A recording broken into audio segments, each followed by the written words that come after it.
Thank you, Jesus. Praise you, Jesus. So before the break, we saw lots and lots of healings and remarkable healings. And there was scripture that we learned in Matthew 12:35. A good man out of the good treasure of his heart brings forth good things. An evil man out of the evil treasure of his heart brings forth evil things. We also learned in the Gospel of Luke that out of the abundance of the heart, the mouth speaks. So the more and more a person studies the Word of God, his spirit becomes stronger. And because his spirit is strong now, his immune system is high, is able to fight battles of life, face discouragement, face different kinds of comments, face different kinds of crises in life, jobs, finances, everything, and he lives a victorious life. Then the last line we wrote is, a person, when he is strong in spirit, he gets accustomed to live a natural life or a supernatural life. So when a person's spirit is strong, has he opened the door for God to move? Yes.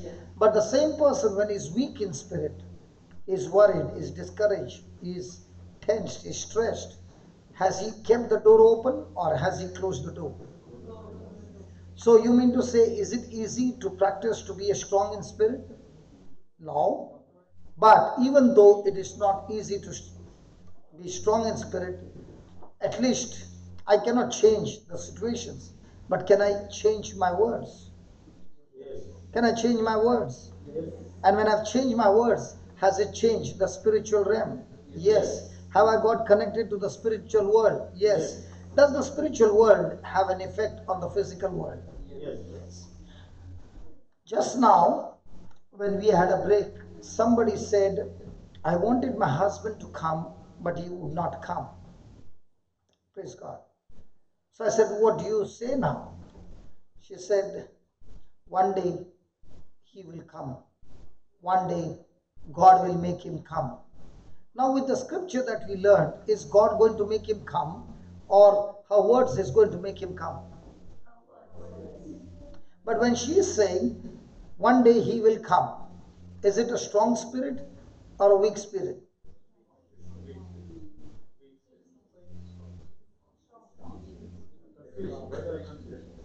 You are confused? No. She is saying, I know one day God will bring him to listen to the scriptures. Is it strong? Why do you say weak? Because she's still, depending on God to bring him and not her word. Okay, no, not because of that. When she's saying, listen, let's take. When she's saying, one day God will bring, what does that mean? It means, no, it's the future tense, and she's saying right now, he's not come. But one day, he'll come. Now, have you ever heard Jesus saying to anybody, your hope has healed you? So whenever a person is saying anything in the future tense, remember, the person never spoke faith, he spoke hope. Hope is expectation. It is always in the future tense. Now, please check your life. Most of the time, when you pray, do you pray in hope or in faith? See, don't give me a good oral exam answer. I'm talking about your own life. Look at your own life and ask a question. Most of the time, am I speaking in hope or in faith? Because when a person is speaking in hope, he's speaking in future tense, because the evidence that he is seeing is exactly opposite to what he's saying. And he's expecting that one day things will change. Now, whenever a person is expecting for things to change and he doesn't have documents of the Word of God to back him up, such kind of thinking is called as wishful thinking. But the same person is speaking in future tense but at the same time saying, God, one day you will give me a house. It's in the future tense, right? But at the same time saying, Lord, I thank you, you are my God who supplies all my needs according to your riches in glory through Christ Jesus. And because you supply my needs, I know one day you will give me a house. Now, has this person tied up that hope with a scripture? Come on. And as the person starts speaking in hope, the Spirit of God one day gives revelation, and the person's confidence in what that person is speaking is now no longer just speaking. The person knows and knows and knows in his spirit that I have a house of my own. When that happens, the person has changed from future tense to the past tense or present tense. That becomes your faith. Did you follow? And that's why whenever you speak anything, you must back it up with promises. Supposing somebody has got diabetes, what does that person say? I got diabetes. Have you heard that? I am diabetic. Have you heard that? Now, when a person has got diabetes, if his pancreas are producing the right amount of insulin, can the sugar level come to normal? Nurses? All the nurses are gone? There's one. Does the pancreas produce the insulin?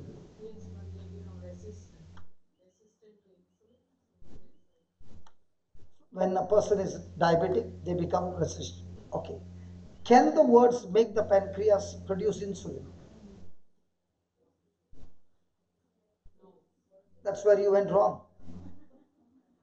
Okay, let me speak again. Now, did the word of God produce the earth? Everything in the earth? Is your body made of earth or something else? God took the dust of the earth and made man. And then he breathed his breath into man, and man became a living being.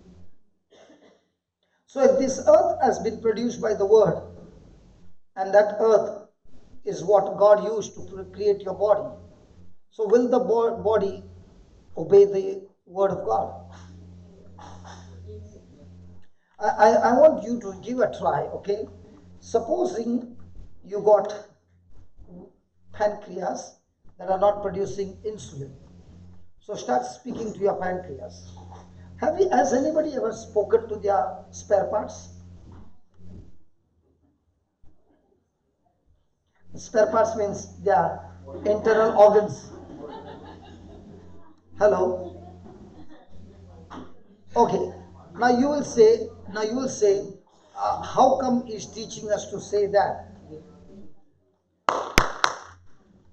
Africa. Africa with Indian mix. Don't trouble the class. Okay. Now, I told you, whenever you speak something, there has to be documents. Is that right? Hello, there has to be documents. Brother, give me Mark 11, 22, 22, 23, 24, 25.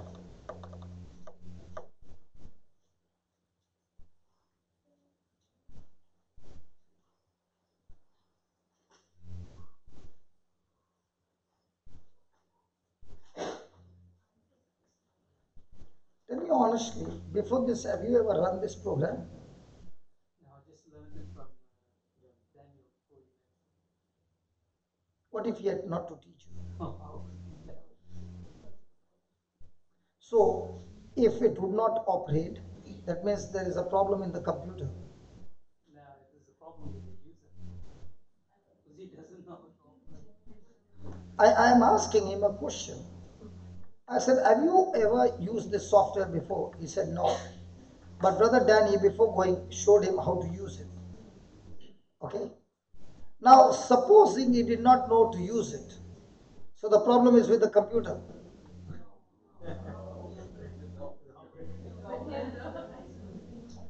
So the manufacturer who produced this computer there's no fault. In the same way, the manufacturer who has manufactured you is saying there's no fault in you. Only your operating system needs to be reprogrammed and thought so that now you can use the software right and get good result. But the world will say everything is wrong with you. There's nothing wrong with you. Only operating system needs to be learned. That's why I was watching closely. And he's with his eyes wide open because he's doing it for the first time. But when he gets the scripture on the screen, I saw his relief. Because whatever he's doing, the whole world can see. Because it's all getting recorded. So please read that.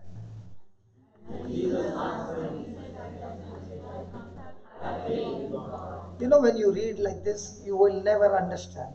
Go slow. And Jesus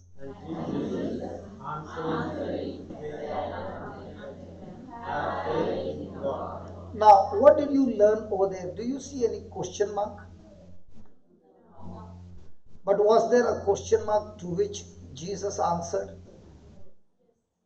Will you answer without a question mark? Hello? Can a person answer without a question? So that means somebody asked him a question. So let's go and see who asked him the question and what was the question. Which one comes first? 21 or 22? 21. Good.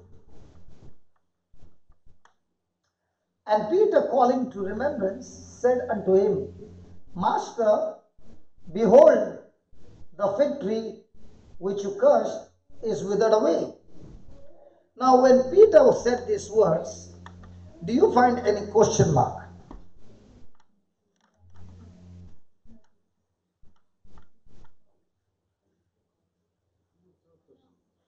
Is the statement that he said a question?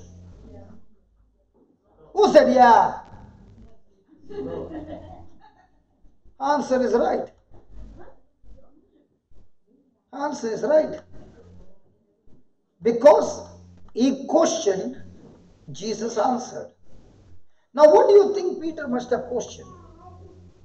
You know, Peter would have questioned Jesus.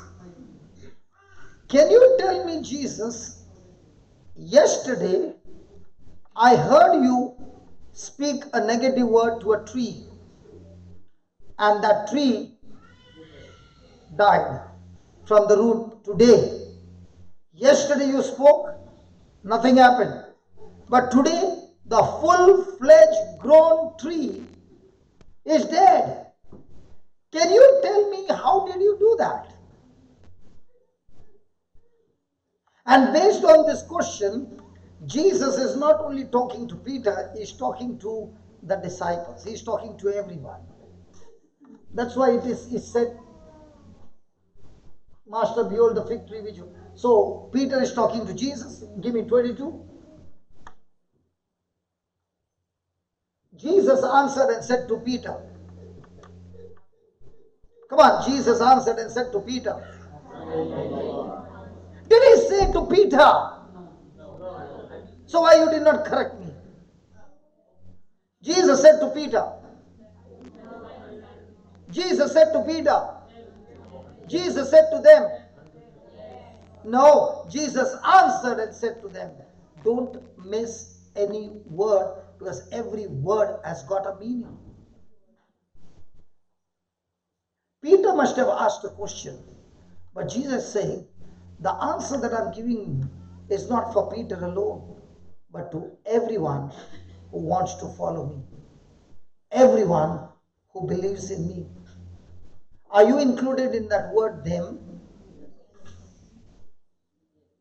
So what is the first thing he said? Have faith. Have faith. So every time you hear the word faith, what does it mean?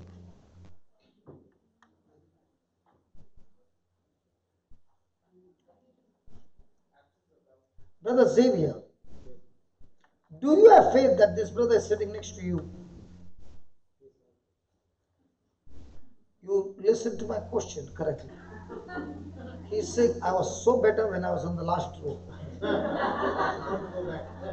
You forgot to go back. Thank God you sat down here. Now, my brother Xavier, do you have faith to believe that this brother is sitting next to you? You have faith? You don't need faith, brother. You can see him. I'm trying. Are you annoyed because I picked up your husband?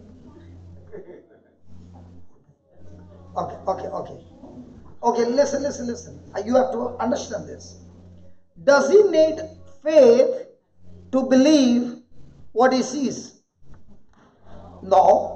But do you have faith that somebody is sitting between you two?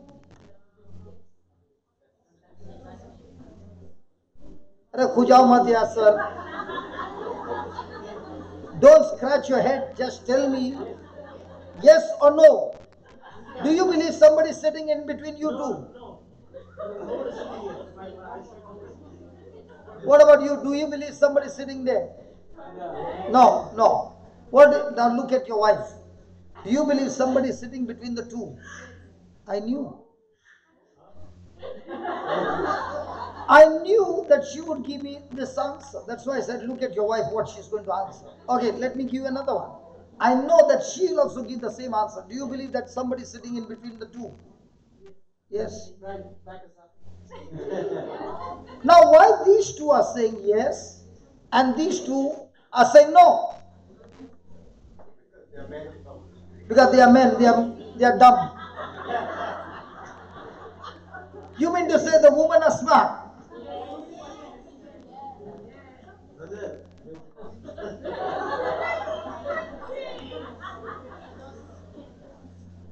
Please remember, everything is getting recorded. Okay. They both are saying because they can use their senses and give the answer and say, nobody is sitting. Whereas these two ladies are saying, there is somebody sitting there based on the scripture. Is that right? What scripture did you say that somebody is sitting there? Did you get that? Learn.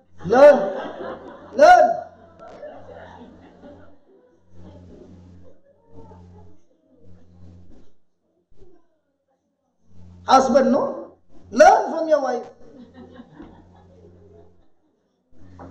Just joking. Is this all getting recorded? Yes, it's getting recorded.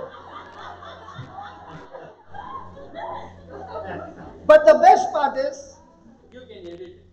no, the best part is, the audio is clear, but the video is not there. The video is only me. But I can turn it if you want to. Okay. That's why we make the same error in everyday life.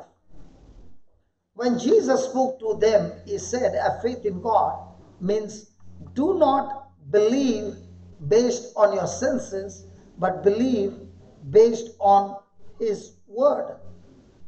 So when he said, have faith in God, he was saying, have faith of God.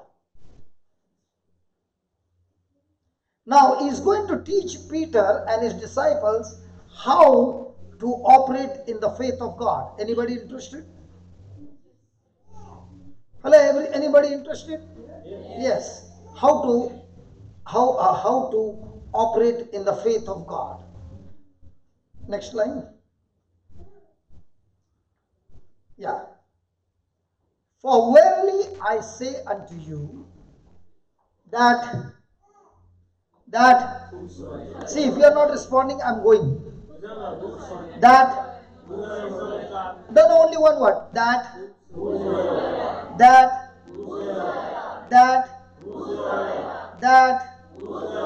did he say Peter? Did he say apostles? What did he say?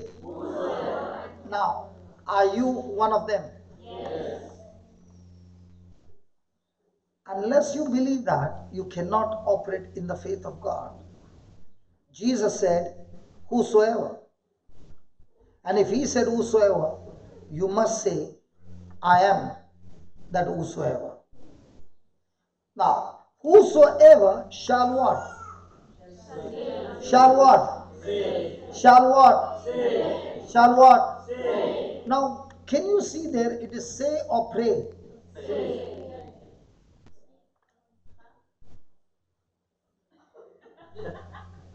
Say or pray. Now, do you pray or do you say? So you never pray. Again. Do you pray or do you say? You're jumbling up. Okay, how many of you pray? Lift your hands up. Hand is lifted up. What about you? You don't pray? I say after series. Smart husband. Xavier, do you pray or do you say? You don't pray, that means.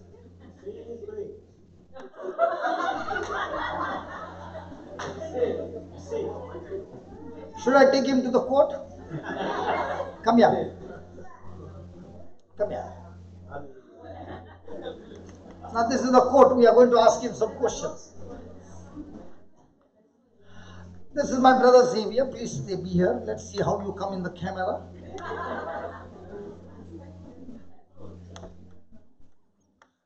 Praise God.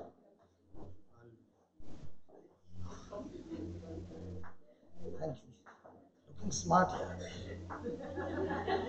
Okay, now brother Xavier, we are going to ask you questions for others to get trained. So don't misunderstand. No. If I've called you here, there are many like you, Xaviers, who are making the mistake. Now, are you praying or saying? And there was another mic, no? Yeah, there's.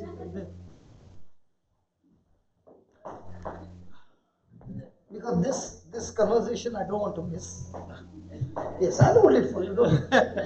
Yeah. Yeah. Are you praying or saying? Saying. I'm going to sing. So you don't pray. Pray, but in saying I don't want to say. I was reading the word shall say. So while praying you don't sing. Now don't look there. Hey, don't look there. Remove that. Now my question is, at home do you pray? Pray. Family pray. Family pray. Yeah. And family say? When they pray, he's saying. No, brother. When he's saying, he's praying. That's what I learned. Correct me. Where's your wife? She ran away. She ran away looking at you. Okay. Now, do you pray or do you say? Confused. Okay, let me give you the difference between pray and say. Okay, now put it on the screen, please. Let us see pray and say.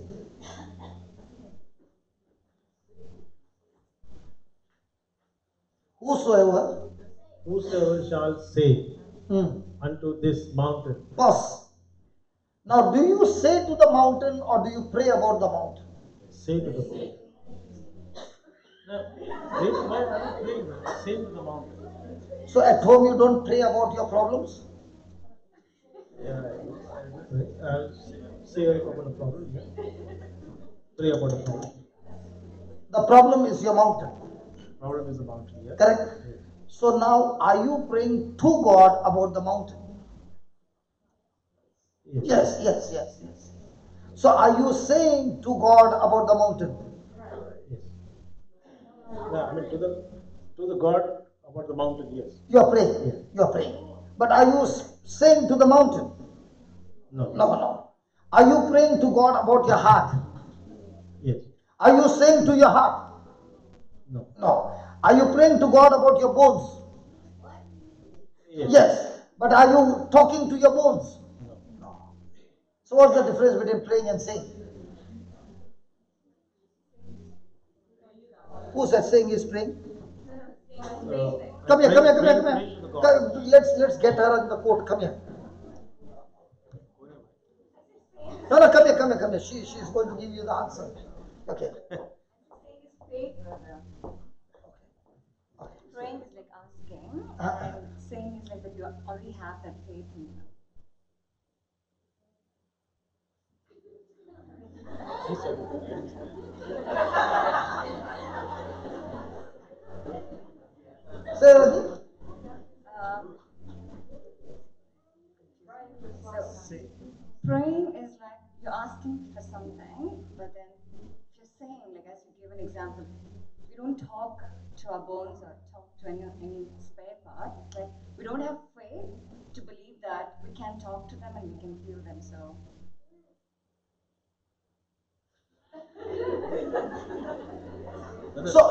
So according to you, we should pray to God about the pain, but at the same time, we can say to the bones.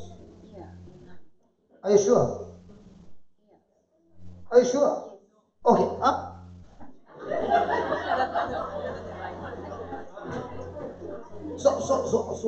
So according to her, do you agree with her that she can pray to God about the pain and then she can speak to her bones, which is causing pain? Yes, she can speak to the bone which is causing pain to release. Okay, now we'll take what you said and we will read the scripture. Don't run. Don't run. See, if she runs, No. catch her. Okay, now I'm going to say what you said. Okay? Yes. Okay? Okay, here we go. For verily I say to you that whosoever shall say to this bone, be removed and be cast into the sea. So will you tell your bone to be removed? Oh. Why are you scratching your ear? You are agreeing with her. Hey brother, you agreed with her. Now she said she can say to the bone. So she will tell the bone, get out of my body. In the sense that the bone is in pain, What- and if that pain needs to be stopped, then So you will say, you will talk to the bone and tell the bone to be removed. I think talk to the pain. Your bone decide, you are confusing me. Yaar. Pain is bone. We can't tell the bone to be removed, but we can tell the pain to be coming out. So yeah, that's right. pain to come out. So we talk. Mountain is like a bone, and the pain is. यार पहला decide करिए mountain is bone and pain is bone क्या कर रहा है Is removed from the sea, and not now you all have confused all of us. Yeah, he was confused. You better tell us, brother. Okay, what's the difference between pray and see? When I'm praying, I'm talking to God. When I'm saying, I'm talking to the devil. No. When I'm saying, I'm talking to the devil. no, we didn't take that. I didn't take that. We should take that. We don't So talk just to- because you did not take doesn't mean it's not true. That's why what is you're saying? Whosoever shall say to this mountain, let's say arthritis. So I am talking to the spirit of arthritis. Be thou removed and be thou cast into the sea, and I shall not doubt in my heart. Same. You are not saying to God, you are saying to the demon. Ah. Hello? Nobody wants to talk. Praise the Lord. Now, when I brought you out, you are not ready to agree. You were sitting there, you were saying, Now, are you ready to agree what I said? Now, is it a command to get out or to be planted? To be get out. So, can you tell your bone to get out? You will have no bones then. I can ask the pain to get out. Yeah. So, what is that pain? From which kingdom? Devil. So, now with whom are you talking? I'm talking to the devil, yeah. Yeah. So, when was the last time you spoke to the pain? A few months back, I had some neck pain. So, you spoke to the pain. I prayed. Don't tell him, Father, let us speak the truth. I prayed. ये झूठ बोलती है तो क्या करने का इसको? Because I don't know if she spoke. I prayed to बहुत Jesus. सीधा आदमी है यार. I prayed to Jesus to get that pain out. So is Jesus saying that you talk to me to get the pain out?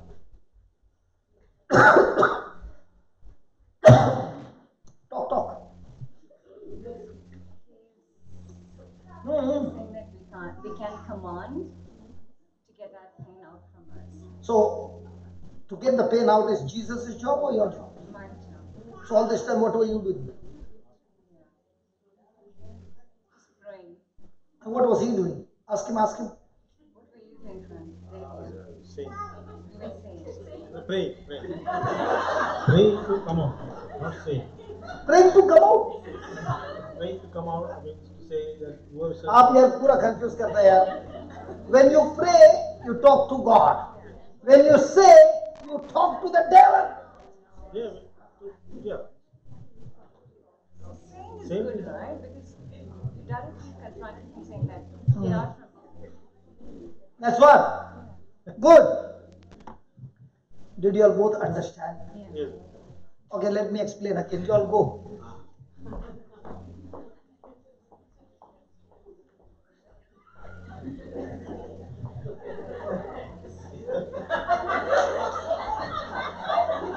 Any student who changes his place, I will make him stand on the bench. Brother.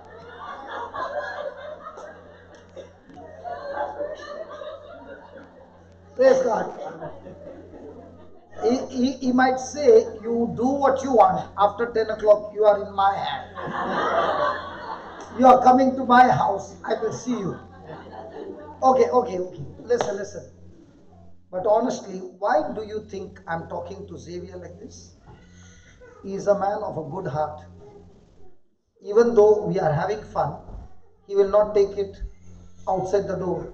It's over. But because of this, everybody started thinking and they began to understand the truth. Now look over there in that scripture. Is Jesus saying, when you have a mountain, the mountain represents your problem, your bitterness, your offense, unforgiveness, anything. Now did Jesus say, go to my Father and ask him to get this mountain out? My question to you now is, are you going to follow Jesus or are you going to follow some people? You decide. Hello, I'm not saying you decide. Are you good? Now Jesus is talking to the apostles and he is giving them the teaching how he destroyed the fig tree. Peter is asking Jesus, how did you do that? And he has the answer. First thing, Jesus is saying, I did not speak to my Father to kill it, I killed it. What did I use to kill a physical tree? Words. Now, Jesus is also saying that he would spend the night with his Father praying. Is that right? So what is praying? Praying is talking back to God his own words. When a person prays to God, he is talking to God the word of God in agreement. Do you remember Jesus was baptized? Do you remember the heavens opened? He heard a voice saying, this is my beloved Son in whom I am well pleased. Did the Spirit of God by force take him into the wilderness? Yes. Was he there in the wilderness for 40 days, 40 nights? When the fast was over, did the devil come and tempt him? Did the devil say, if you are the Son of God, turn these stones into bread? So the temptation was to turn stones into bread. Come on. Yes. Come on. Yes. Absolutely wrong. Turning stones into bread was not the temptation. The temptation was,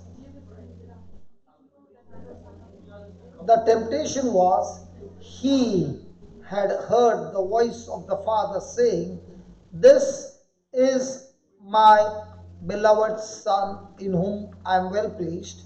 And this word he was meditating for 40 days and 40 nights. And when he was understanding who he is through the scriptures, he discovered his mission on this earth. Now, when Satan came to talk to him, did he say, "Turn the stones into bread," or did he say, "If you are the Son of God"?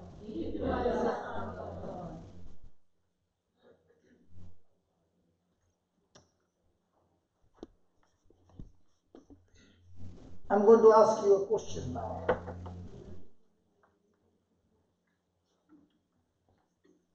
Supposing I came to your house and you offered me coffee, okay? And after offering coffee, I took a sip and I said, "I want this coffee sweet." What would you do to make the coffee sweet? Please listen to my question correctly. If I came to your place and I said, "I want the coffee sweet," what would you do to make the coffee sweet? Listen to my question correctly. What will you do to make the coffee sweet?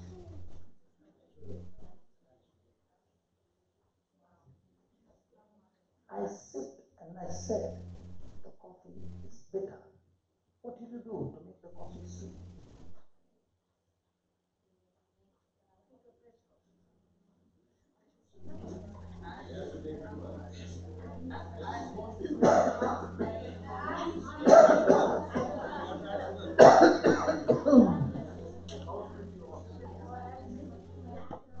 You are not understanding my question.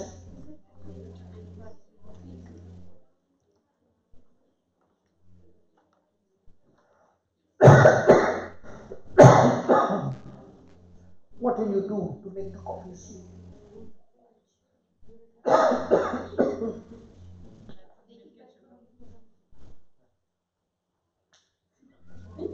What will you do to make the coffee sweet?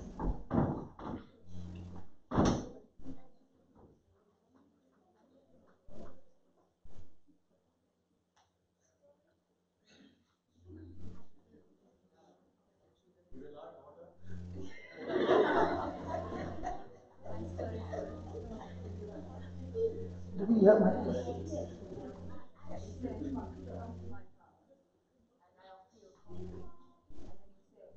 I took a sip and it's very bitter. No. The coffee is bitter. Okay, so maybe I'll make a fresh one because I cannot alter it because it's already very bitter. Even if I add sugar, it may not be sugar, but I'll make a fresh new one with less powder but a little bit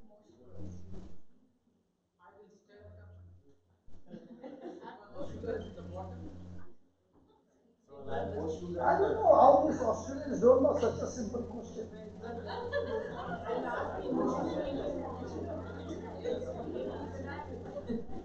It's bitter, Baba.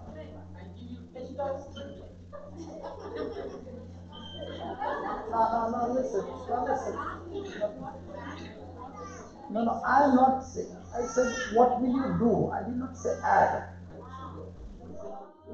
What will you do? I did not say what will you add. So maybe I'll ask you if you want me to add few more sugar. Okay, I'll take the coffee from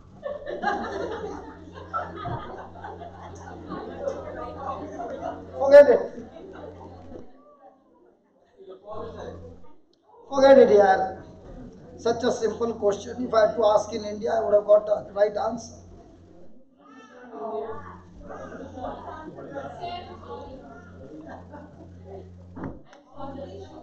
Okay. Okay, what's the answer?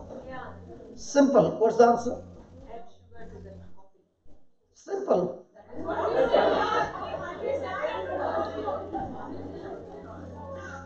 Now. The answer is right. Your answer is right. But my expression towards you was not in agreement to your answer. And when you saw that my action was negative, your answer changed.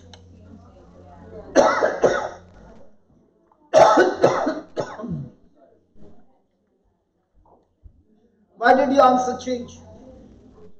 Because my asking again brought a doubt in you.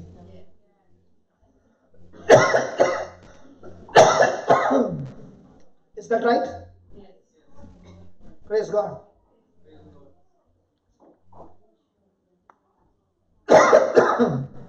So, when Satan came, why do you think he's asking Jesus if you are the Son of God?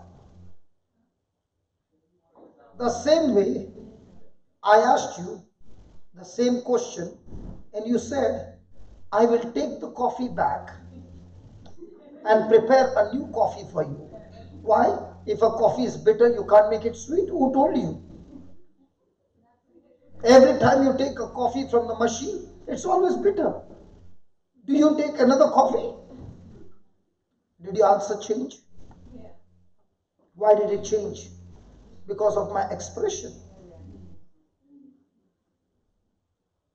If putting sugar makes the coffee sweet, which I know, how many coffees have you made?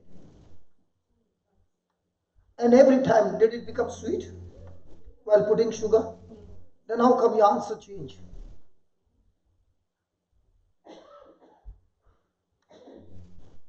That is how Satan beats us up again and again. Why do you think I moved the chairs? When I moved the chair and I came close, everything changed.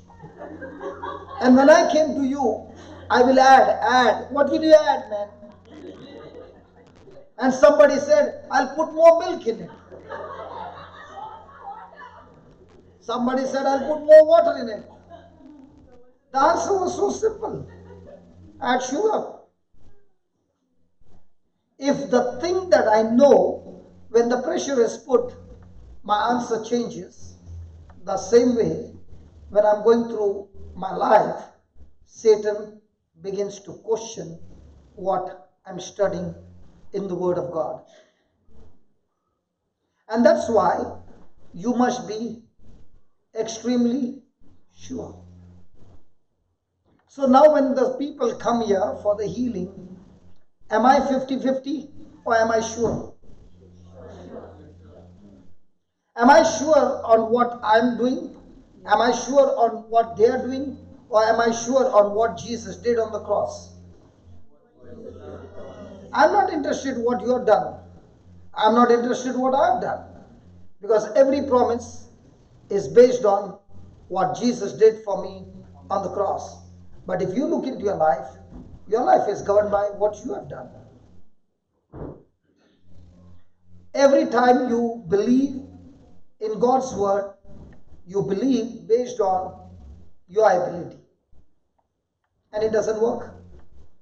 We don't believe in our ability or in our works, but we believe based on Jesus' works for us. Is that clear? So what's the temptation?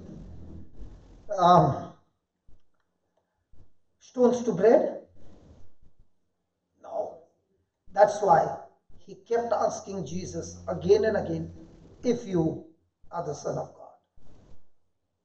Because he wanted him to doubt from that identity. Why do you think healings, power, all this does not work in your life? Because he beats us up again and again with the same thing. What is he causing doubt in us? our identity in Christ Jesus. If you don't know your identity in Christ Jesus, you cannot use God's power. Because everything in the Bible operates because of you baptized in Jesus. And if that identity is gone for a toss, nothing of this will work. So how many times do we, when we talk, when we pray, when we believe in the works of Jesus for us? And how much do we believe in our own capacity and ability?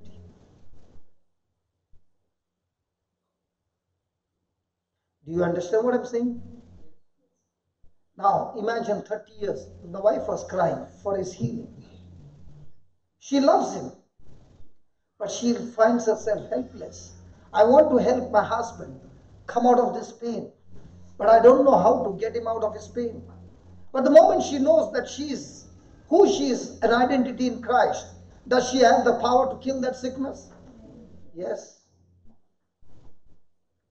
That's why he says, whosoever shall say to this mountain.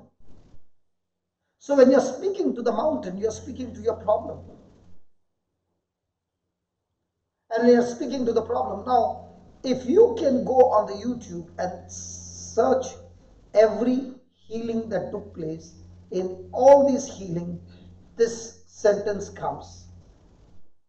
In the name of Jesus, I bind you, you spirit of infirmity. I curse you, I rebuke you, and I cast you out of this body in the name of Jesus.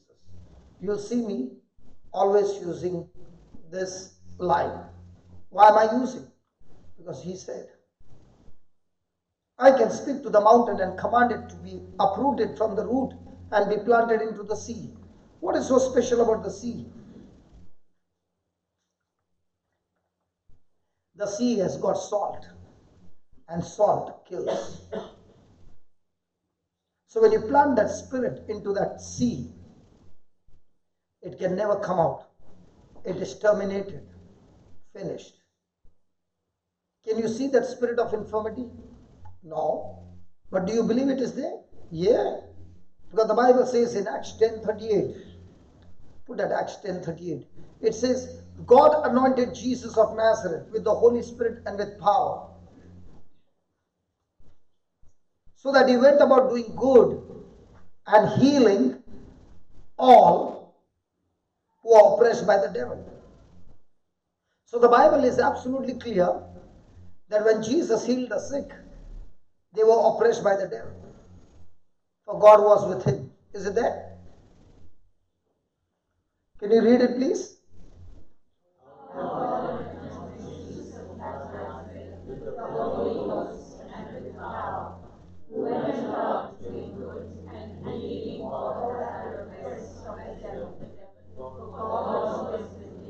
Healing all.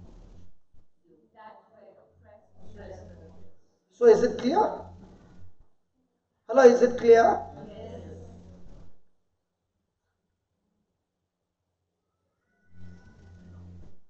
So when Jesus was healing the sick, was he destroying the kingdom of darkness? So does sickness come from God? Does it come from the devil? Now, is the authority given to kill it? Put that 23 again, brother. Is it becoming clear now? Yes. So there is a time to talk to God when you pray, and there's a time to talk to the devil when you cast him out. And when you cast him out, he says, Mark 11:22. Sorry, 23.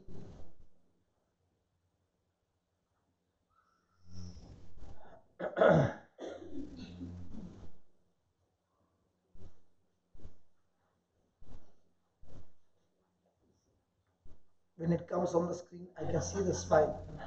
Yeah, I can see the smile. I don't have to see that side. Can I ask you a question? Is whatever on the screen of that laptop the same comes here? Yes. Sure?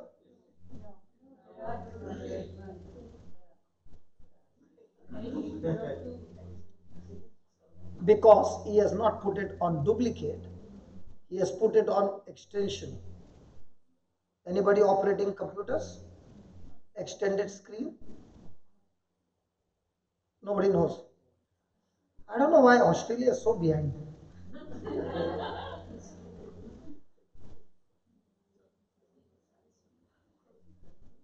Okay, if it is on duplicate, will it show? Everything will be shown exactly. In the same way, when a person is reading the Bible, believing the Bible, and what is seeing on the screen, the moment he opens his mouth and starts speaking, what is there will be manifested in his life. It works the same. Okay, what did he say? Whosoever shall say unto this mountain,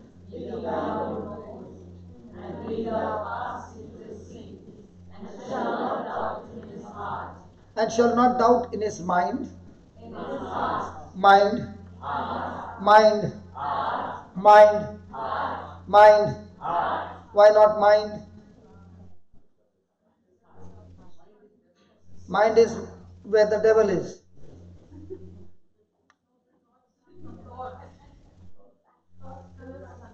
Huh? And what comes from the mind?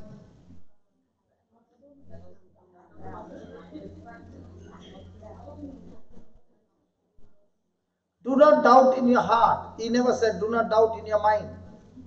So can a person doubt in his mind? Yes.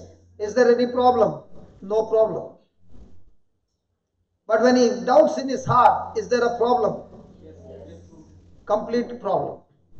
So what's the difference between a person believing in the mind and believing in the heart? Thought in the mind, and it's rooted in the heart. So the thought. Give me an example. So if your thoughts get stronger, Give me an example. just like the way you asked the question, make the coffee sweeter. So in the mind, add coffee, add sugar. And in the heart, don't add sugar. So you kept questioning, so it became a stronghold that just adding coffee cannot. No. Okay, I'll give you a simple example. Then you ask a question, do you believe in the heart or do you believe in the mind? When a person believes in the heart, there is always supernatural. Okay? Let's say you have $10 with you in the pocket, and you saw a poor man and you moved with compassion and you spent $7 on him. How many dollars you have? Now, where did you get this answer from? How did you get it? Calculation. Now, if you have $10 and you give $7, in your heart, how much do you have? He's saying, I don't understand. Huh? 7. 490, okay. No. I'll give you the calculation. Okay? If you believe in your heart, then you have 700.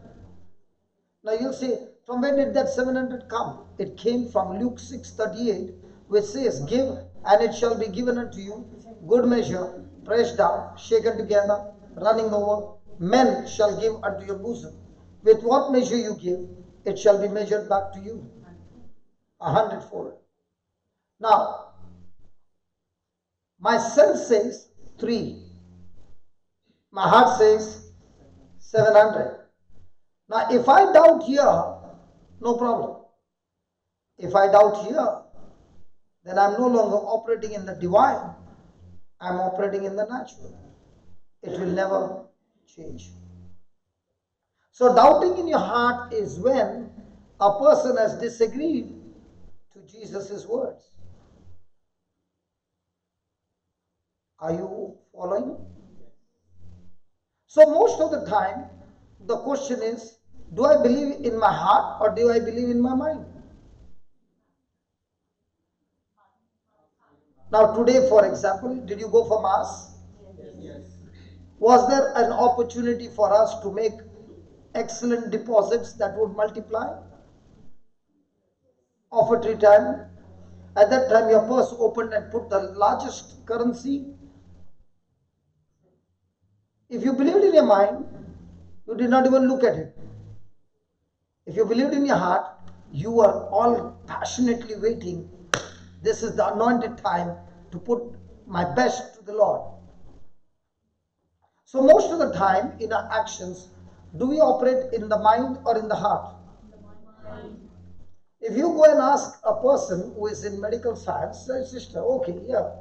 If a person is talking for so many hours continuously, what will be his condition, his vocal cords after 2 or 3 days?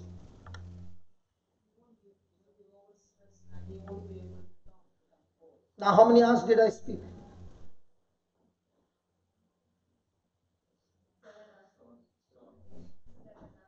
And I will be still going up to 11. Now, I just said 11. My brother Xavier believed in his heart. Because he believed in his heart, he got a shock. So, now what's the time? 7:30. So, another 2 hours. Come on. Okay. 7 hours I've already spoken. 9 hours. Do you find me stressed? Do you find me tired? Do you find my voice going off? Why not? Because when I've got some doctors in our team and they told me, brother, the way you start speaking, here in Australia I'm very, very decent, okay? If you come to Goa, you will see my real color. In Goa, I'll be screaming on top of my voice because that's my ground. Here, I'm very decent. Praise God. Now, in spite of that screaming and shouting, I'll be speaking from morning 7:30 till midnight 12. Now, the doctor will say, your vocal cords will go for a toss. And I will say, no, nothing will happen to me, because when I'm speaking God's word, my throat which was infected, that throat will become all right, because it's the word of God. So it's my choice to accept what medical science says, or my choice to agree to what God's word says. If I agree to what God's word says in my heart, the result is supernatural. That's why the person who experienced said, oh my God. Then she turned again, oh my God. Then I turned her around, oh my God. Are you following? So most of the time, do we believe in the heart or doubt in the heart? And that's why we are Christians. We have the power of God, but the power of God is not active because we doubted in our heart. So where's the challenge every day? The everyday challenge is Satan trying to use our senses to beat us up so that we start believing in the mind. And that's why when I asked you, how much do you have? You said 3, because you spoke from your mind. A person who understands the truth. Now, if I have to ask you, you said, brother, that will be, you are trying to confuse me. Okay. Now, if I tell you, are you a boy or a girl? What would you say? Are you sure? If I wake you from a sleep, what would you say? Now, there was a person who was in depression. And this person got 3 years the best award for his performance. The 4th year, he was framed and he lost his job. But when he lost his job, he could not take it. He went under such a stress that he could not talk normally. Now the family decided to put him in a psychiatric ward. And when I came to know, his wife told me that tomorrow they are taking an appointment in that hospital.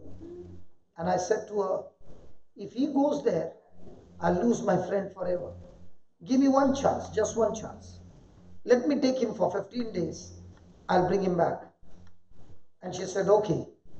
I said, I'll kidnap him. Because you can't take him. She said, okay. And I said, if there is a police, complaint, then you have to tell them that he's gone with me. That night I left from Bangalore to Goa early morning. I reached in his place, outside his house. I called him and I said, come on, let's go. He said, where? I said, let's go. I said, I'm taking you to Bangalore. I said, forget the clothes. We can buy the clothes. Come on, let's go. So 15 days he stayed with me. 15 days I was speaking to him the word of God. This person used to preach the word of God. And this person now in depression would ask me the same question that I preached to him in the morning. Okay? And I began to ask God, God, why is he doing the same thing again and again? Can you give me a wisdom that I can break his record? You know the record? It goes and it plays the same line again and again. So he's gone on that record because he's not in his right frame of mind. So when I asked the Lord gave me wisdom and he said, the next time he comes and asks you, you ask him a question. So he said, brother, I want to ask you a question. I said, before you ask me a question, I want to ask you a question. So he said, what? I said, tell me honestly, are you a boy or a girl? He looked at me and he said, why do you ask? I said, because I want to know. Are you really a boy or a girl? He looked at me seriously and he said, why do you ask that? I said, because I don't know. He said, yes, I'm a boy. I said, are you sure? He said, yeah, I'm sure. I said, if you're sleeping and I wake you up and I ask you, are you a boy or a girl? What would you say? He said, I would say I'm a boy. I said, would you get confused? He said, no. In the same way, don't you come and ask me again and again the same question when I've already spoken to you the truth. The word of God is just the truth. You don't get confused. Do you understand that? He looked at me and he said, oh yeah, now I understand. So after 1 hour, he came back again. Brother, I've got a question. I said, first, before you ask me a question, are you a boy or a girl? Then I asked you, yeah, tell me what's the question. No, nothing. You answered it in the morning, I know. Okay? 3 days, the same way. And then I took him back to Goa. He said, let's go by flight. I said, no, we are going by bus. I got the last 12 hours before I send you home. After that, I have no control over you, brother. I've spent 15 days with you. I want you to take the flight and get out of Goa. First thing. Otherwise, you will end up in the psychiatric ward. He said, okay. And he was so panicked that he missed 2 flights. He would not board the flight. I told the wife, book 1 more flight. And the 3rd flight he flew and he went back to Bali. Praise God. The wife and the children were all waiting for him. And each one bombarding him with the word of God. Today, at this moment, he is in my center in Goa preaching the word of God. Right now, he's preaching. What had happened to him? He started believing everything with his mind and refused to believe with his heart. The same person. If anybody wants to know where he is, you would always find him in the church. All activities. In the office, excellent. Everything, performance-wise, honest man. But when he was framed, and after 7 months, they came to know who the real person was. But the damage was already done. Praise God. The only person I kidnapped was this man after I got changed. Hallelujah. Because if I know something, I will go out of my way to get the person out. Praise God. Will I get into trouble? Oh, I would have got into trouble. But thank God for the wife, she knew me. And he came out of that depression without a single pill. And today, strong as ever, he came with me to UK for a trip. I went to Malaysia, Singapore, Indonesia. He was there. He was preaching and I was sitting and watching him preach. And I was saying, wow, that's wonderful. Praise God. Hallelujah. When a person believes in his heart, his life is supernatural. The question is, do I believe in my heart or do I believe in my mind? And that's why he says, when you say something to that mountain, don't you doubt in your heart. Because the word that you have spoken out of your mouth has power to go into the spiritual and bring forth the harvest. Do not doubt in your heart, but, come on, but shall believe that those things which he said. Now, when you say, my husband doesn't go to church, what did you say? My husband doesn't go to church. Now, did you believe in your heart? Oh, yeah. Are you confident? Yeah. Now, when did you speak? Yeah. Now, will it come to pass? Look at the last line.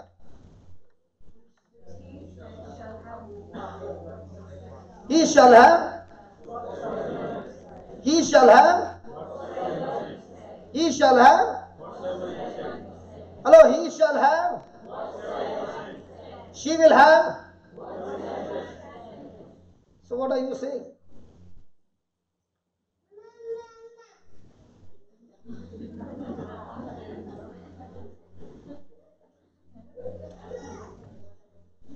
What are you saying? My child is not fit. My child is weak. My child very weak in studies. My spouse, somebody has done something, might be an ancestral curse. And what you say,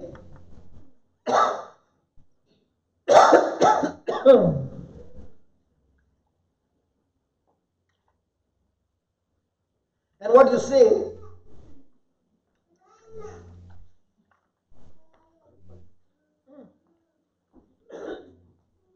and what you say, the Lord says, you shall have.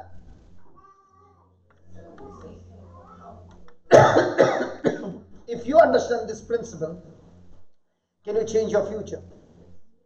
So now will you say, I'm jobless? Now will you say, I'm in debts? Now will you say, I'm lonely? Now will you say, I am weak? Now will you say, I'm under curse? Now will you say, I'm under addiction? But all this time, what are you saying?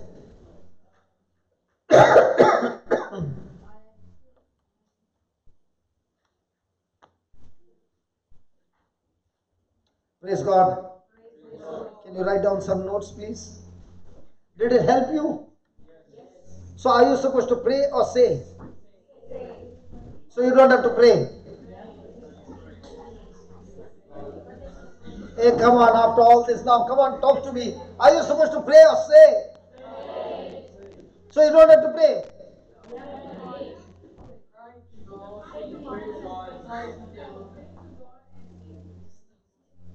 So you have to do both. You have to pray and say. But when you pray, you talk to God, His word. But don't talk to God your problem. What do you do with the problem?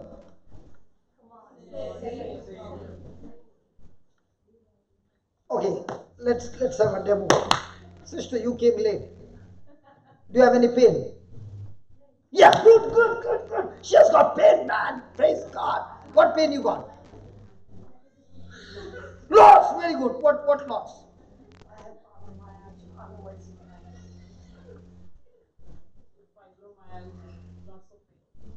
Where? Come, come.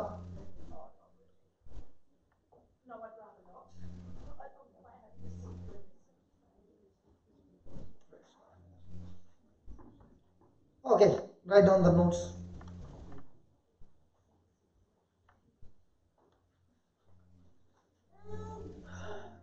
The degree of success, the degree of success,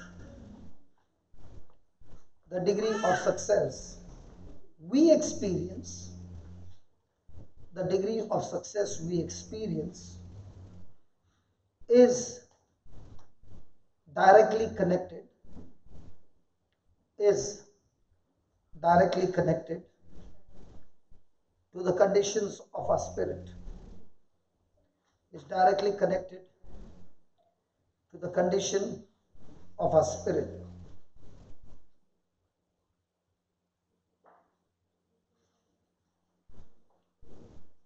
Give me 3rd John verse 2.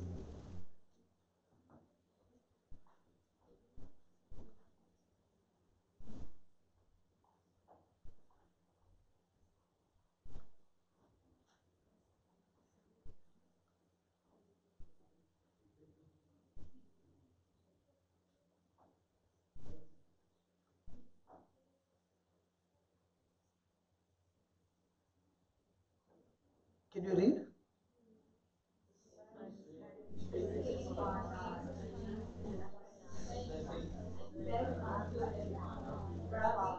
Third John verse 2. Third letter of John comes right behind, right behind. Before Revelation, Peter, 3rd John.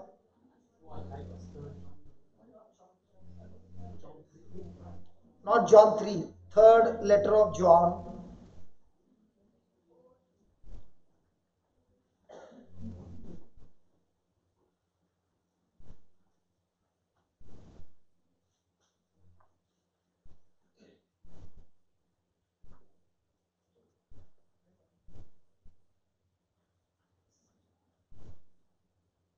Does anybody have got a Bible?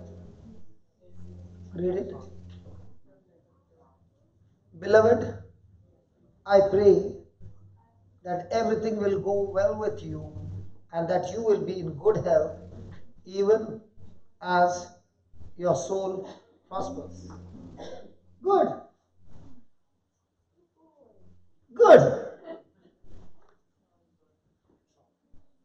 Please read. Beloved,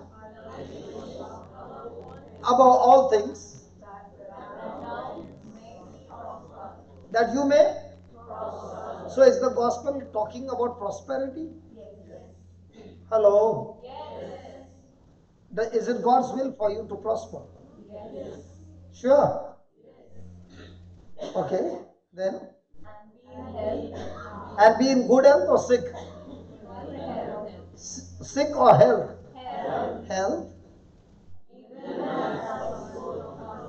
Even as your? Hello, even as your? Now what is the meaning of the word soul prosper? Okay, what's your soul? How many inch? 1 inch? 1.5 inch? 3 inch? Soul?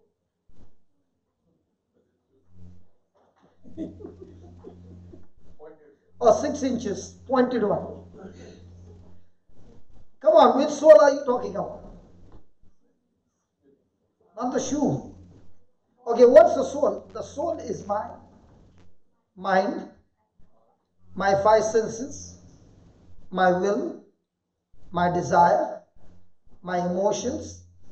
The full total is my soul. So can my soul be sick? When a person is depressed, is the person's soul healthy or sick? When a soul is bitter with somebody, healthy or sick? When I have unforgiveness, when I'm jealous, when I got ego, when I'm full of pride, full of anger, Full of revenge. So let's translate that. Now just watch this. When my soul is sick, then all things will not be prosperous and I will be sick. So my prosperity, my good health is depending on what? So what is the meaning of the word soul prospering? Soul prospering is when the person agrees with the word of God. So the word of God is planted in my heart, which I said, the figure of 700. You remember the example? And in my soul, the figure is 3. So is my soul now prospering? But now I renew my mind, I change my thinking, and I agree with my heart of 700. Now has my soul prospered? So to prosper my soul, do I need to change my thinking? So why have you come here? And now all that you are listening, you renew your mind, go home, make a revision, and you apply it in your life and live that changed thinking. Now has your soul prospered?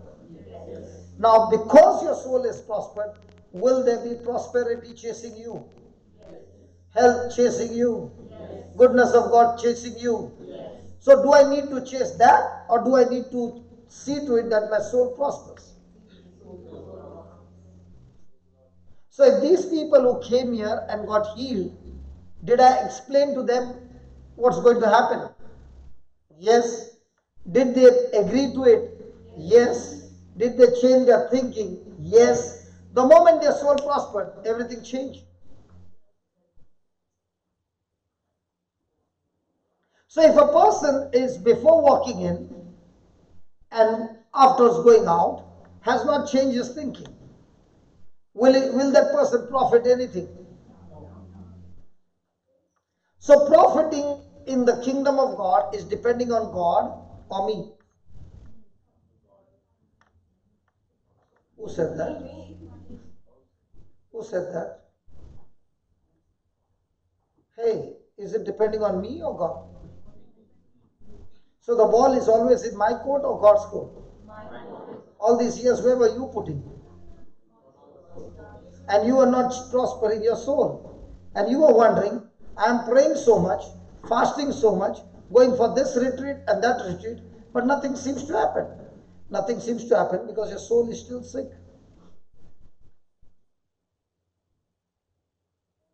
So when does a person get deliverance from demonic problems? And the thinking has changed. Okay, I'll give you an incident that happened in my life. I had got changed, and somebody told me that there is a person who is preaching the word of God. So why don't you go there and listen to this man? So I listened to this man and I shared my testimony. So this man said, I would love to come to your place. So early morning I picked him up, brought him home for lunch. So he came with his wife and another person, and we had a good praise and worship. Praise God. The praise and worship was going on, everybody was singing. When I opened my eyes when the praise and worship was going on, praise God, a miracle took place. My wife had disappeared. She was not in the room. When I looked on the left, this man had disappeared, his wife had disappeared. Can you believe a praise and worship like this? I thought it was rapture. The three were missing. And then I came to know they were in the bedroom. So after about half an hour they came out. We had lunch. I dropped him to his place. Everything was good. At night time we went to sleep. And my wife has got a very powerful gift. When she goes on the bed, you can count 60 seconds or 120 seconds and you will hear she's gone to sleep. But that night, I saw her tossing this side, that side. Second night, I saw her tossing this side, that side. Third night, I said to her, tell me what's bothering you. So she said to me, he told me not to tell you. I said, who is this he? So she said, the man whom you brought home, the man of God. He told me not to tell you. I said, listen, the Bible says, when a man and a woman get married, they are one flesh. So what you have heard, you can tell me according to the scripture. She said, that's right. So she told me what the man of God had said. He had heard my testimony, right? So he had heard me how bad and a wicked and a miserable life I had lived in sin. So when he walked inside, the first thing he said that he can see two lady spirits in my house. And when he went to the bedroom, he said he can see the blood of the demons on the wall. Now in that room, my children are sleeping, small. Will the mother get sleep? Hello? So I said, is that what he said? She said, yeah, that's what he said. I said, okay, hold my hand. And I said, listen carefully what I'm saying. And we began to pray. Lord, you said, where 2 or 3 are gathered in my name, you are in our midst. Lord, I and my wife, we both are here and we are gathered in your name. And you are here. And you said to us, you will never leave us nor forsake us. You are with us till the end of time. Lord, I thank you that your presence is here. And the Bible says mountains melt like wax in the presence of God. Lord, I thank you that you are the light, and when the light is on, the darkness has to flee. And I thank you, Lord, that you are the most high and the most low. Satan has to flee from here. And I thank you, Lord, that this house is filled with angels in Jesus' name. By the time I opened my eyes, my wife is...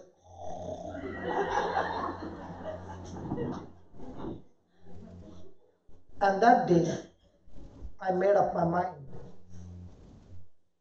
that day I realized that people inside the church are not destroyed by Satan, but by people who teach the wrong things, give the message the wrong things, and plant seeds of fear and not faith and destroy people. If I was not rooted in the Word of God and this man had come to my house, he had come as a man of God, but planting the wrong seeds and destroy my family. Now you would say, but haven't you done wrong things? Oh yeah, I've done wrong things. I've done wrong things. But look at Colossians chapter 2. Come on, open Colossians chapter 2, verse 13 and 14. If I do not know the word of God, a person can plant a wrong seed, a lie seed, and destroy my whole future. A person can destroy my marriage. A person can destroy my children. Yeah, go ahead. Finish? Yes, please read that. And you, being dead in sins, was this my life? Yes. And the uncircumcision of the flesh, your corrupted nature, has God quickened together with Christ, having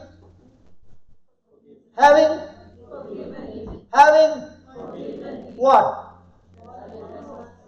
Hello, what? Hello, what? All trespasses. Then 14.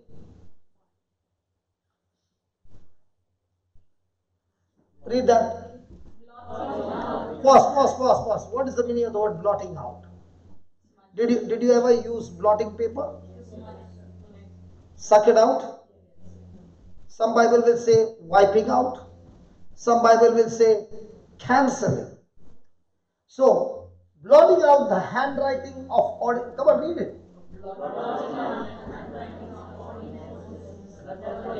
That was.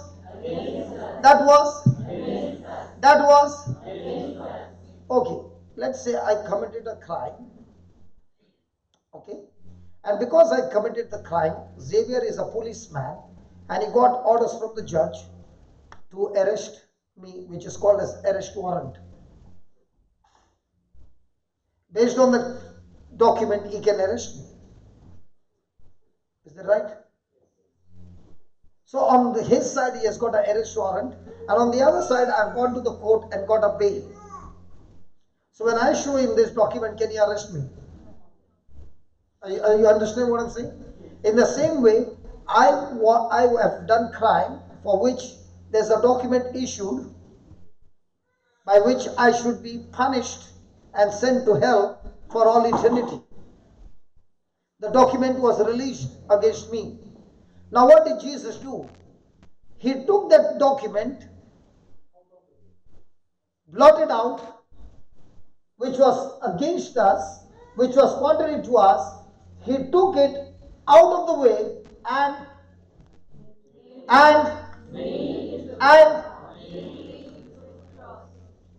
so when we were looking with our physical eyes, the people who were looking at Jesus being crucified with their natural eyes, they saw Jesus was crucified. But they did not see Jesus at that very moment was taking every sin document that was against us and nailing on the cross. Why was he nailing on the cross? Because on that cross was paid the penalty. Let me give you another example so that you understand what happened on the cross. I and my brother Xavier are going by car. I'm driving and talking. I jump the red light. This cop stopped the car. He's an honest cop. Will he let me go, or will he tell there is a penalty for the crime that you did? So how much is the crime for red signal? $400 or $500. And if I don't have $500, is there an imprisonment? Yes. So 6 months imprisonment. I don't have $500. Now my brother Xavier, who is full of love, you can see, full of compassion, full of kindness, full of gentleness, full of everything. He cannot bear seeing me going to the prison. So he opens his wallet and gives him $500. Will he accept it? He is removing it from his purse and giving it to him on my behalf. Will the cop accept it? Yes. Now, he's an honest cop. He took that $500. What will he give me? Will he give me or him? Anyone? Him or me? Him or me? He'll give me because I broke the law. Okay? Now there's another policeman, extremely high-tech policeman. Okay?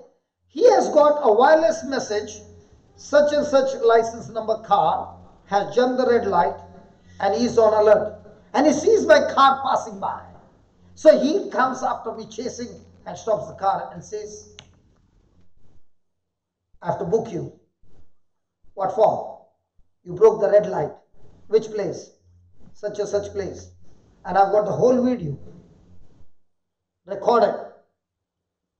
So do I need to pay him again? No. For the same crime? Will I show the receipt? Yes. Are you sure? Yes. Jesus did the same on the cross for me. He paid the price and he stuck the receipt over there. The next time Satan says, of your past, show him the receipt. My Jesus has paid the penalty on my behalf and I'm set free. Hallelujah. Is this the way you clap for cancellation of hell?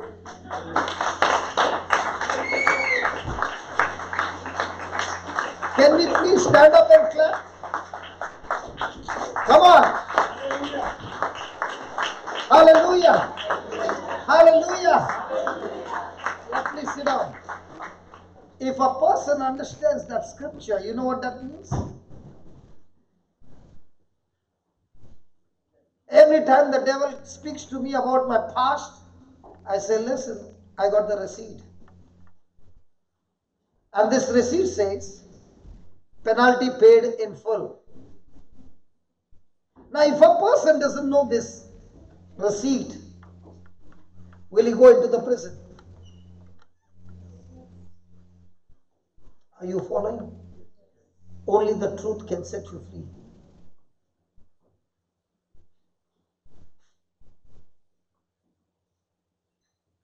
kind of life that I lived, I am supposed to be under curse. But at the same time, the love that I saw and the mercy that I saw that God has for all of us is beyond imagination. He has not only forgiven, He has cancelled every debt and set me free. And not only set me free, He has filled me with His grace.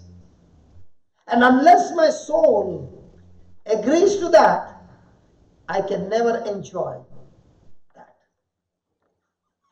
I can still live my life in pain, I can still live my life in suffering, and the devil can torture me every day of my life, and I'm crying out to God and saying, help me. He says, no, don't ask me. You open your mouth, take authority over it, and kill it. Whose job is to speak to the mountain? Mine or God's?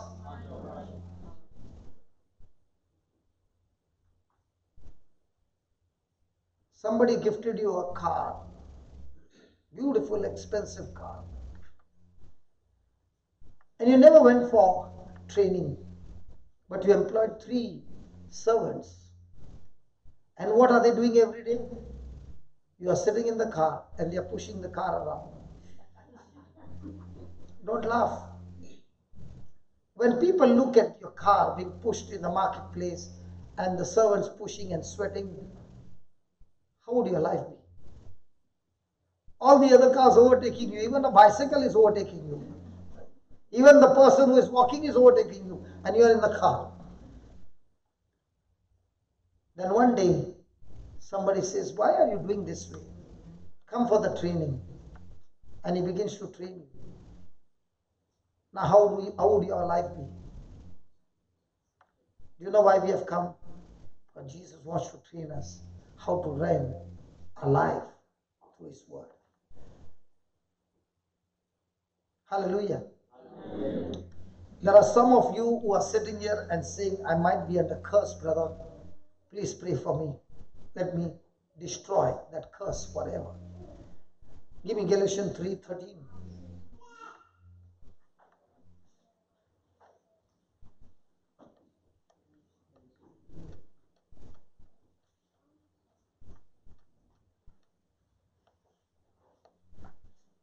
Please read it. Pause. Christ will.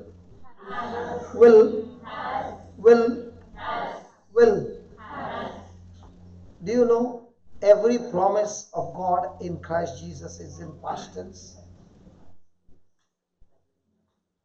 It's not in future tense, it's in past tense. And the reason it is in past tense because God has already finished it. He's waiting for us to finish it. This light that you see has got 2 wires. Is that right? And when a person who is an electrician, when he touches, or when a person takes a tester and touches the wire, on one wire, like this, the red light will come. Another wire, nothing is there. So you mean to say you need 1 wire or 2? But the light is coming only in 1 wire. The light is positive and you need another wire to go with it. In the same way, all the scriptures in Christ Jesus is a finished work of Jesus. When He said, it is finished. If you are looking for healing, He is saying the case has been closed from my side.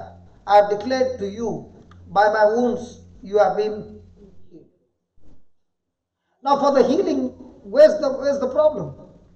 The problem is, I'm saying to God, please heal me. Whereas God is saying, I've healed you.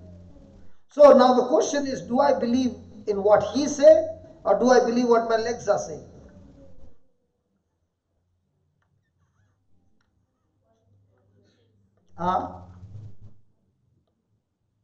Okay, when Peter and John went to the temple, did they see a man born crippled? Yes. Was he crippled from his mother's womb? Yes. Had he ever walked? No. When Peter and John said, "Get up," what did the man say? "Are you blind? Can't you see my condition?" What did he say? Did he agree or did he disagree? A person who agrees with the word of God are the only ones who see the supernatural. You don't agree with God's word, you can be seated there praying all your life and nothing happens. So when the Bible says Christ has redeemed me, what's the meaning of the word redeem?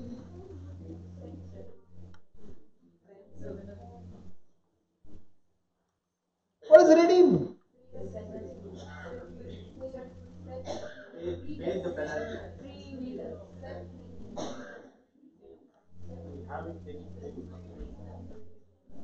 What is deposit he will take it from them.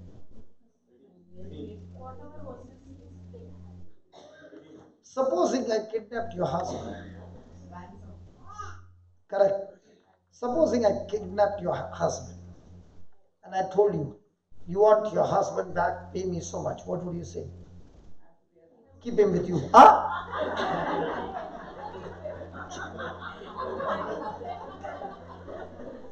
Hey Baba, she did not say, I am saying. Brother, she will pay, brother. I know that. I know that. I know that.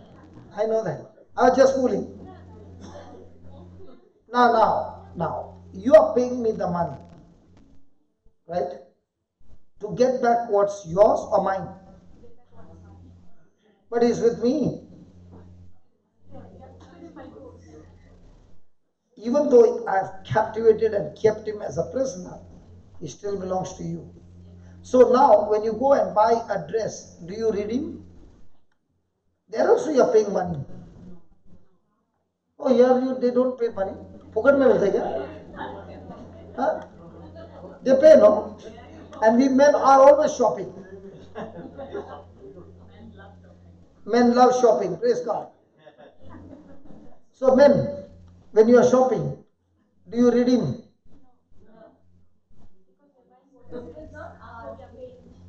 Yeah, it does not belong to us. So when you are paying, you are purchasing. But redeeming means paying the price to take back what's yours. So Christ has. So whom do we belong to? Aha, Christ has redeemed us from what? So do you believe that you are under curse or redeemed? But most of the time, what are you saying? Okay, let me put it this way. If a person has committed a murder, will he be under curse? Come on, he has committed a murder, real murder. And if he has committed 100 murders, and if he has committed 1,000 murders, will he be under a curse? Then how come Paul was not?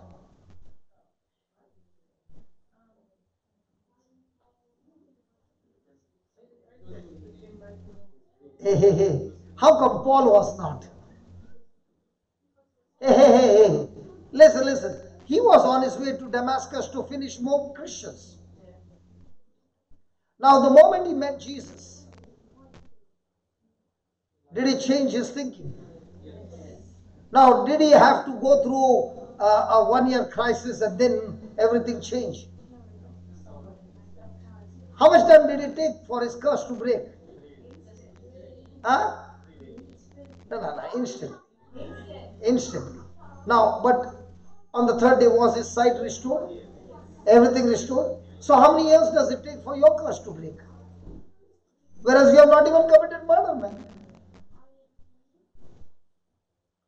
Some people can remain under curse for years because they believe they are under curse.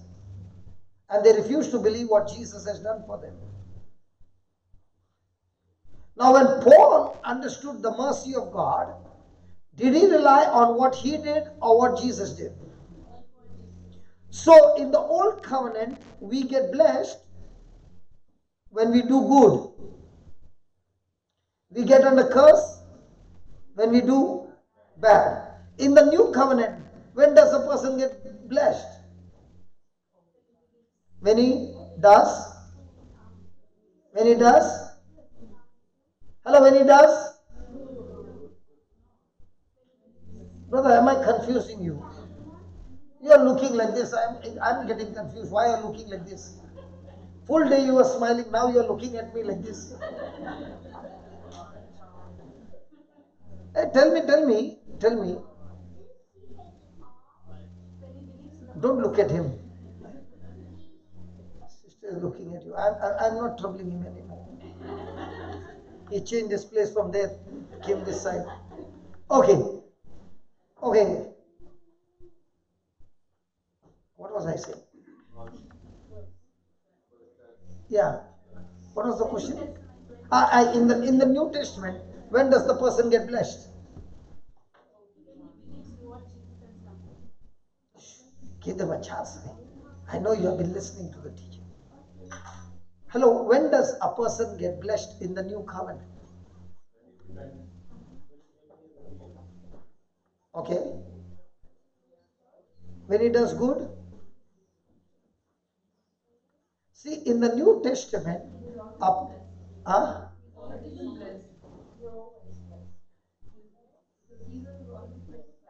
yeah, but when does the manifestation takes place? Now, we are all blessed, but do we see the blessing? So somewhere some Gotala is there. Correct? So we don't want the theory, we want practical truths. Okay? See, in the Old Testament, Deuteronomy according to the law says, when you do good and obey God's word, you are blessed. When you disobey God's word, you are at a curse. That's the Old Testament.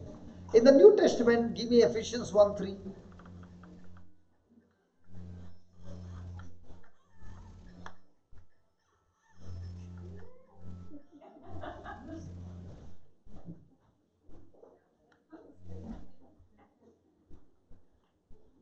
I found a way. I found it. Hey, I found it. I found it. When the phone rings, she can run without a limp.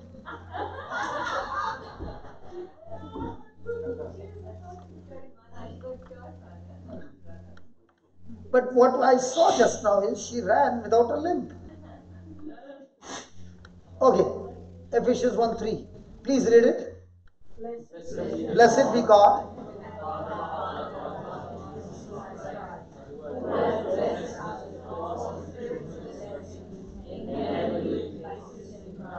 So when does a person get blessed?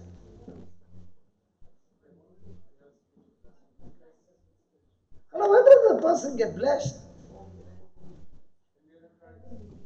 When you are believing in Christ Jesus. When you are united in Christ Jesus. So in the Old Testament, do you get blessing because of your works or because of your believing? No, in the New Testament. So most of the time we are believing or we are in works. How many of you believe 3 o'clock in the morning when you get up, the prayer is powerful?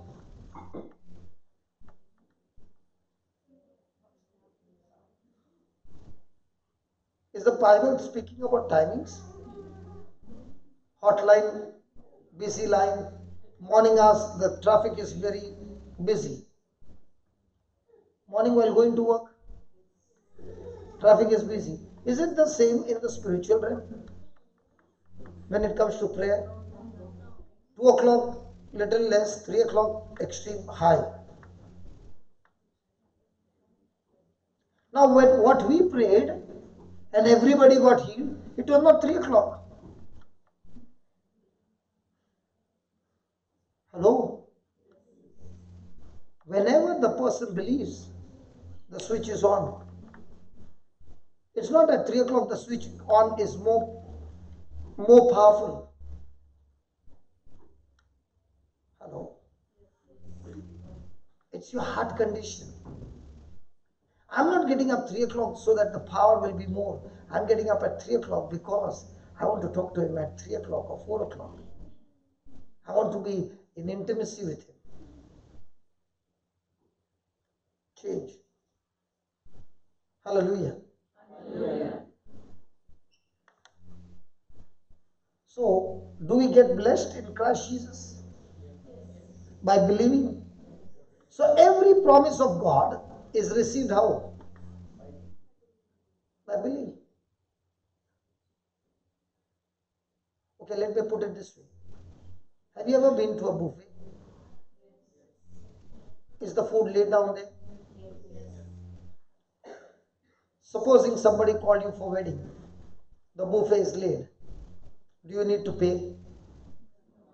Is it free? Can you take as much as you want? Can you take what is not laid there? So what is laid down by the person who invited for the wedding is called the grace of God. Every promise of God in Christ has been earned by Jesus' obedience and is given to us as a free gift, which is called the grace of God. When a person gets up and takes what he wants, it becomes the faith. And where grace and faith comes, there is always a manifestation. $20 hai? You got $20? Just give me, I'll replay, I'll give you back.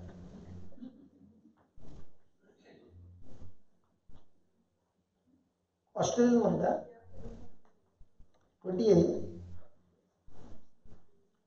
This is from Brother Xavier Asli hai. Now, those who have heard this teaching, don't get into this teaching, okay? We'll have to give them a chance. I've got with me $20, real currency. And this $20, I want to give it to you.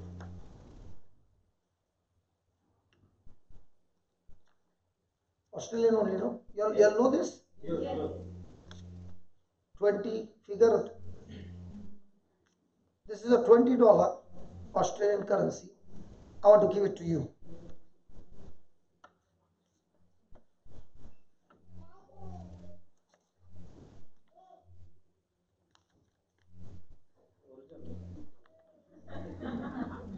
Yeah, it has come from your pocket, no? Still doubt?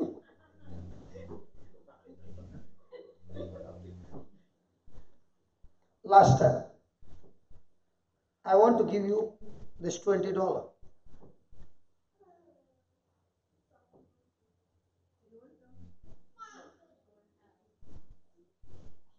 Okay, brother, you can keep it. Who said? Really?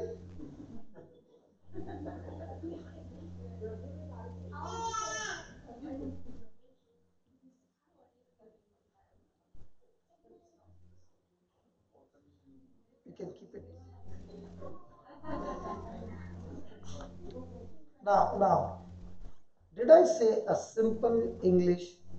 I want to give you this $20. Did I say? Was it said to everybody? Did anybody get up? No. That is what happens in our life. What God has said is a promise to everybody. But nobody got up to take it. Grace has gone wasted. My sister said, I will take it. But she sat down there, did not get up. One mama wants a son to go and take it, but she did not get up. If anything goes wrong, let it go wrong with my son. But I don't want to be on the camera. Okay, give me again.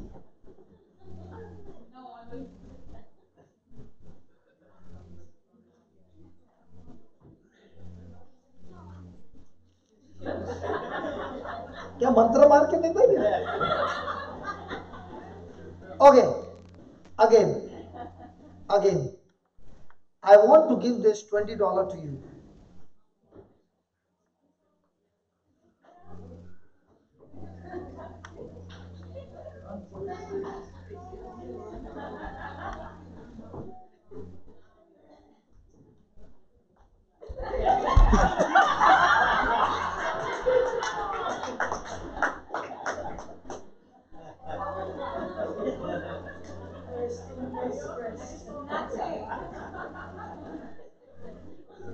Listen. Even if you did not get it, but God saw it, that you walked all that distance to take it. That's called as faith. Whereas others, after explaining also, never got up. And this is what happens. Don't laugh. This is what happens in the Catholic Church. That is why only a handful of finger will get up and do what the word says.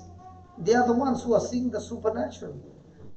The others are sitting in the church, praying to God, give me, give me, give me, give me. You also would have said now, give me, I want it, Lord, I want it, Lord. And the Lord will say, doesn't work that way. You have to get up and take it. Now, how much of grace is God wasted? It's yours, I'll pay you, brother. You know, everywhere I go, I invest this money. Only for one reason. If you understand the concept, then you will never sit, but step out, exercising your faith. That's when the anointing moves. There were so many cases today we saw the healing. Why do you think the healing took place? Is it because I'm some special? No. The word of God is special. But this word of God, which is the grace of God, is given to everybody. So when I'm asking somebody and that person is standing up, the moment the person stood up, the person is saying, I'm believing in what you're saying. When the person is walking, faith is rising up. And now when we are praying, the job is done. Why? What I spoke to you, the promise of God, is grace. But if you would not get up, then grace is there, willing to heal, but nobody stood up. It went wasted. So most of the time, is grace used or wasted? Even if I pick up another $20, let's say, and I say, there will be still people sitting on the chair. Even if God has to show everyday signs and wonders, but still people will be sitting on the chair, see their loved one is sick, but never step out in faith, and see that they are suffering, but still not exercise the principles of faith. And then blame God or blame the devil or blame the priest, but blame somebody, but not take responsibility because it was you who was supposed to get the job done.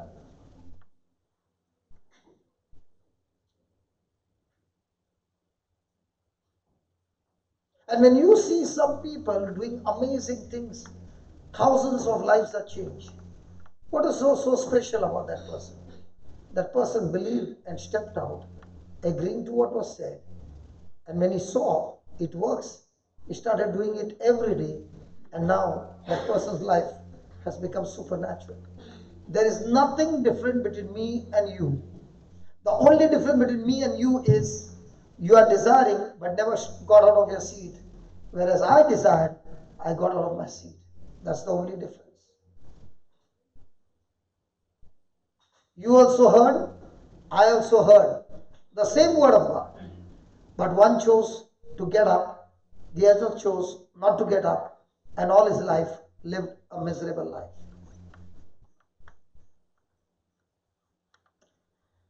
Praise God. What's the time, brother? 8:26. Now you can take some hymns, brother, because I've taken. Just write down 3 or 4 lines, and then my brother will take the hymns, and then we can have for another 2 hours. No.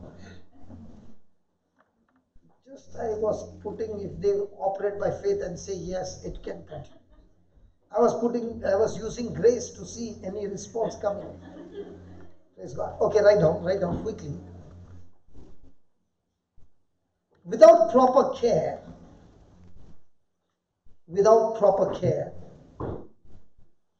our spiritual immune system,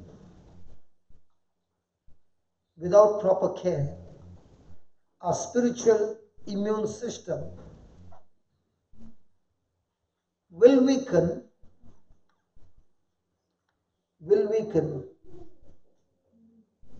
opening the door to the effects of the curse, opening the door to the effects of the curse. The lack of success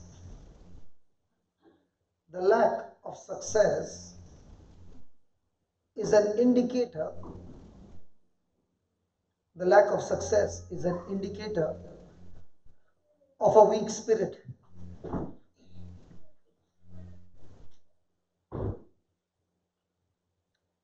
Our spirits must be fed. Our spirits must be fed, strengthened, trained, developed,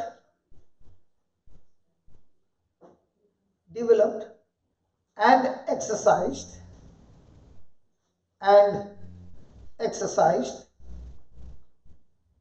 in the same way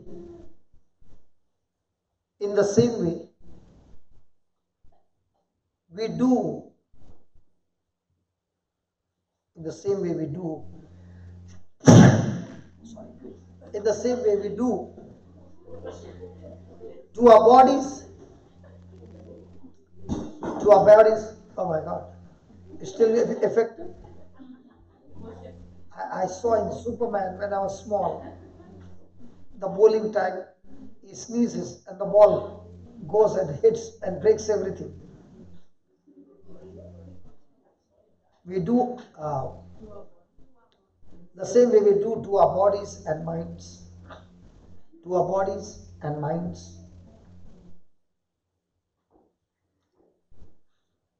We can become so spiritually strong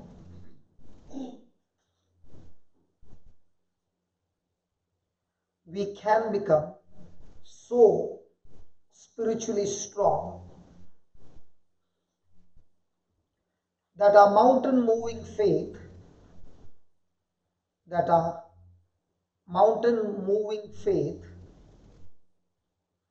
will produce mighty results unhindered by any force.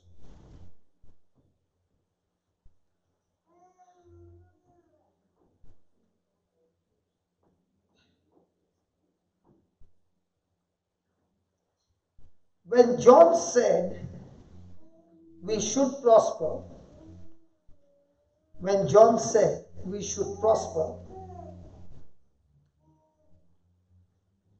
and be in good health,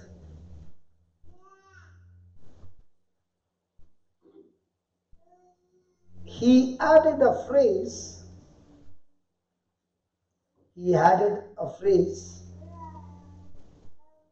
even as the soul prospers. He added the phrase, even as the soul prospers. Man is a spirit.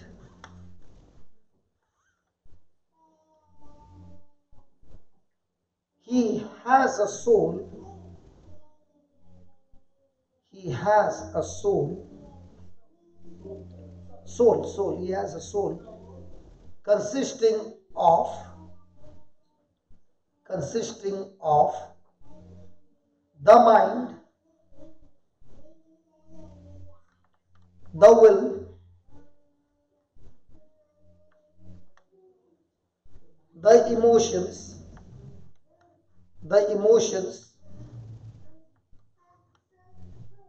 and he lives in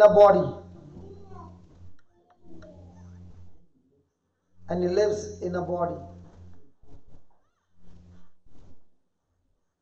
There is a spiritual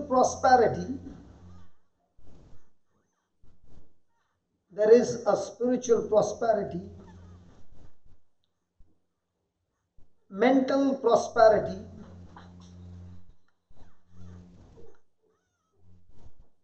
and there is a physical prosperity.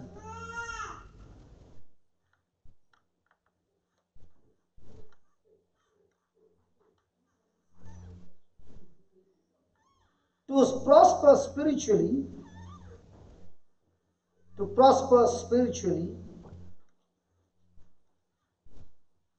I must be born again. To prosper spiritually, I must be born again. When I accept Jesus,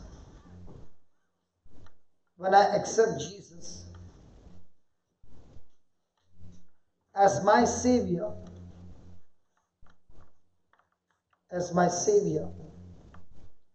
and make Him the Lord, and make Him the Lord of my life,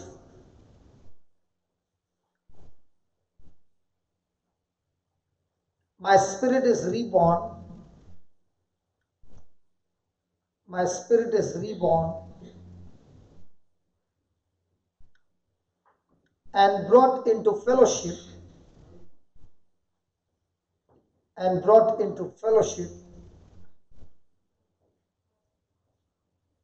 with the Father,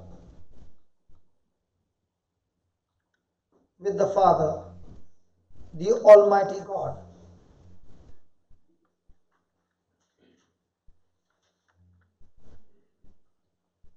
This then puts us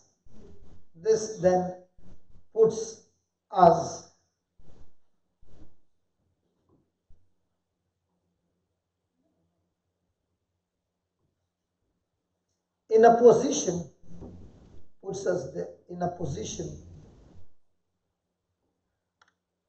to receive from God,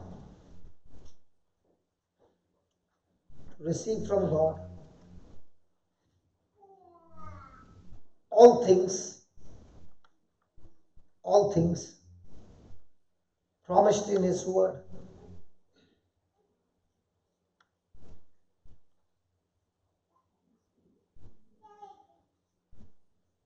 Last line. How can I get a strong spirit? How can I get a strong spirit? I must keep the word of God.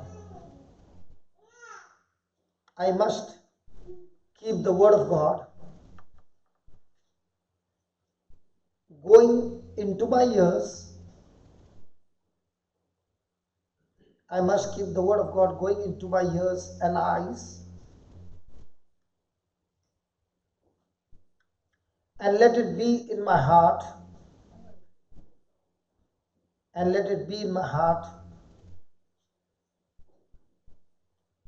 and come out of my mouth.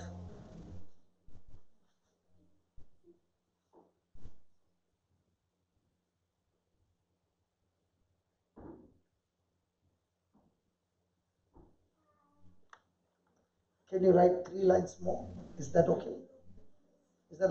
Very important. Ephesians 6:10 says,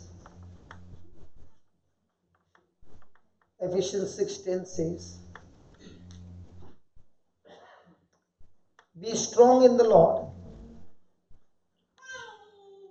Be strong in the Lord and in the power of His might. Be strong in the Lord and in the power of His might.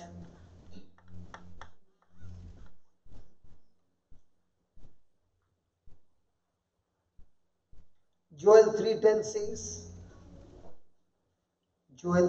says, let the weak say, I am strong.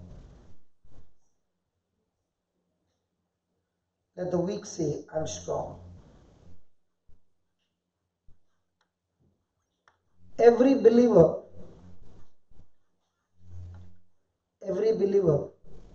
has the potential.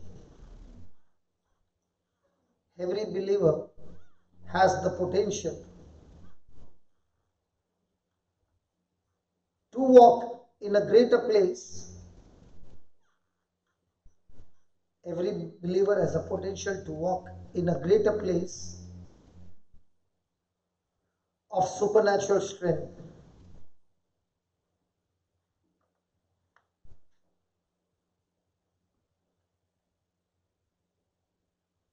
The stronger our spirits,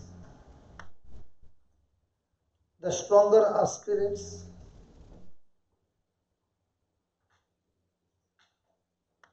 the easier it is to receive. The stronger our spirit, the easier it is to receive.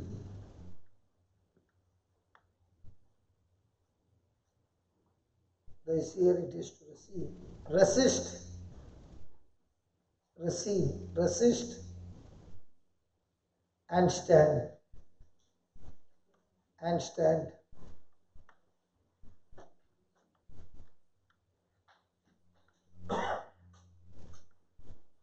The ultimate goal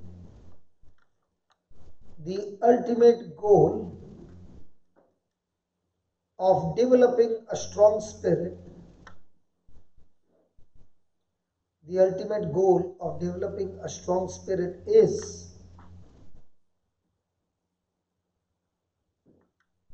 can somebody say, why do you want to make your spirit strong?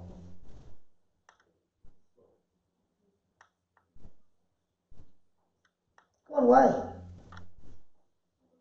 Last line, come on, why?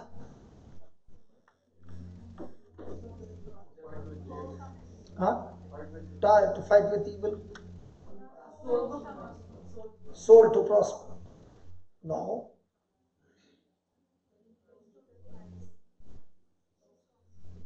You want a strong spirit so that now, with that strong spirit, you can go and help others.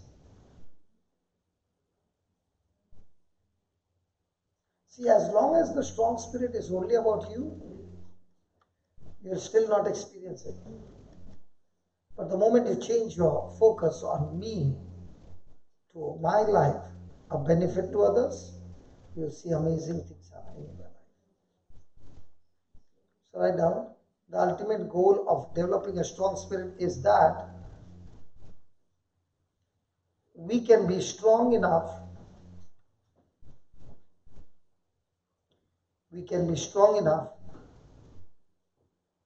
to strengthen others.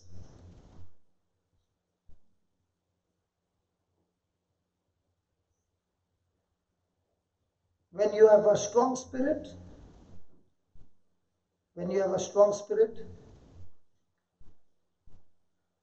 you can overcome anything. You can overcome anything. The bigger the problem,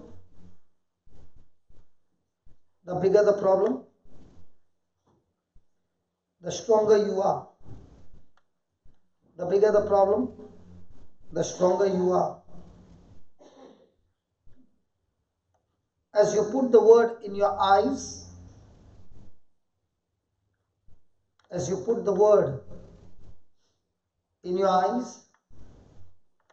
and ears,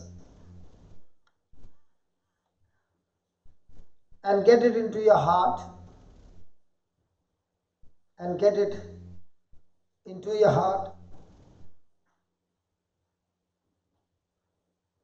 it produces faith.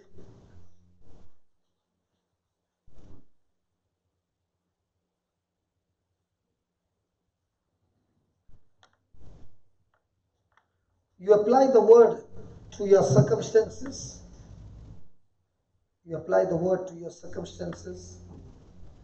And it works.